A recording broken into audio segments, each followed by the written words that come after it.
দোকানে যেয়ে ফুলের দাম শুনে যারা হতাশ হয় তাদের জন্যই আজকে ভিডিওটা। শাড়ির সাথে গাজরা পরা তো সবারই পছন্দ। বাসায় বসে মাত্র 2টা টিস্যু পেপার দিয়ে কিভাবে গাজরা বানাবা সেইটাই দেখাবো আজকে। তাইলে চলো গাজরা বানাই। তো এই যে আমার হাতে ফুল দুইটা, এই দুইটা আমি টিস্যু পেপার দিয়ে বানাইছিলাম, যেটা তোমরা অনেক পছন্দ করছো। কিন্তু অনেকেই গাজরা বানানোর ভিডিও দেখতে চাইছিলা, তো গাজরা বানানোর জন্য আবার টিস্যু পেপার নিয়ে আনিছি। যে কয়দিন আমার টিস্যু পেপার গুলো শেষ না হবে ওই কয়দিন তোমাদের কোনো না কোনো ফুল বানাই দেখাবো। আর গাজরা বানাতে হলে সর্বপ্রথম তোমার ধৈর্য থাকা লাগবে। বানানোটা অত কঠিন না, বাট একটু সময় সাপেক্ষ। গাজরার মালাটা তুমি কত বড় বানাবা সেইটার উপর ডিপেন্ড করবে তোমার কয়টা টিস্যু পেপার লাগবে। আমি যেহেতু খোলা চুলে পড়বে এই জন্য শুধু 2টা টিস্যু পেপার নিছি, আর খোপায় বলে 3টা বা 4টা টিস্যু পেপার নিলেই হবে। তো টিস্যু পেপারটা লম্বা করে ভাঁজ করে একদম চিকন করে এইটারে 3 পিস করতে হবে। একদম সমান সমান 3 পিস করে এইটা চারপাশ দিয়ে গোল করে কাটছি। তোমরা আমার ভিডিওর দিক ফলো করলেই বুঝতে পারবা যে কিভাবে কাটছি, হয়তো আমার কথায় বোঝা যায় না। তো প্রথমে 2টা টিস্যু পেপার সুন্দর করে আমি এইভাবে কাইটা নিছি। এই দেখো এইটার ভাঁজ করার পর কি সুন্দর একটা ডিজাইন হয়েছে।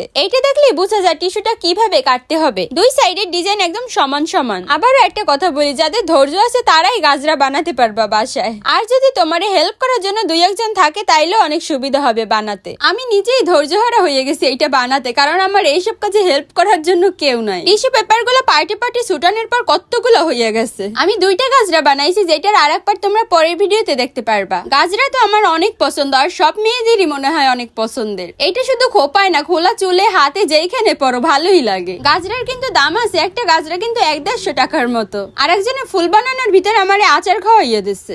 এদি জম্মের চুক্কা। তো টিস্যু গুলো কিভাবে বেলি ফুলের মতো বানাইছি আশা করি বুঝতে পারছো। আমি কিছু বানালে সর্বোচ্চ চেষ্টা করি কিভাবে বানাইছি ওটা যাতে তোমরা বুঝতে পারো। তারপর লইছি আসল জিনিস, এই রং করা ছাড়া গাজরার আসল লুকটাই আসবে না। আমার কাছে লাইট গ্রিন ছিল না দেখে হলুদের সাথে সবুজ রংটা মিক্স করছি, আর সাথে একটু ফেভিকলও দিয়া দিছি। গাজরায় কিন্তু হালকা সবুজ রংটাই থাকে। এই সবকিছু একসাথে মিক্স করলে রংটা একটু হালকা সবুজ রঙের হয়। এই রংটা করার পর গাজরার আসল লুকটা ফুটে উঠছে। এই যে ফুল বানানো আর রং করা শেষ, এখন রংটা শুকাইছে পরে আমি জলদি এইগুলারে গাঁথা শুরু করছি। সুই সুতা দিয়ে গাঁথতে বেশি সময় লাগে না, ঝটপট এই কাজটা করা যায়। আমি যেহেতু একসাথে 2টা গাজরা বানাইছি এই জন্য একটু বেশি টাইম লাগছে। এই যে খাইছি এইরকম কয়েকটা গুতা খাইয়া হাতের 12টা বাজাইছি। সেই সকালে গাজরা বানাতে বইছি, আর এখন প্রায় দুপুর হইয়া গেছে। সব ফুলগুলো একটা একটা করে গাঁথার পর এত সুন্দর লাগছে, এতক্ষণের কষ্ট বৃথা যায় নাই। দেখে বোঝার উপায় নাই যে এটা বাস্তব গাজরা না। টিস্যু পেপার দিয়ে বানানো গাজরা মাথায় দিয়ে কোথায় গেলে কেউ ধরতেই পারবে না যে এটা টিস্যু পেপারের গাজরা। তো এইভাবে তোমরাও চাইলে বানাতে পারো তোমাদের পছন্দের গাজরা। 2টা গাজরা বানাইছি, দ্বিতীয় গাজরাটা আমার আরো বেশি পছন্দের। ওইটা কিভাবে বানাইছি নেক্সট পার্টি দেখো।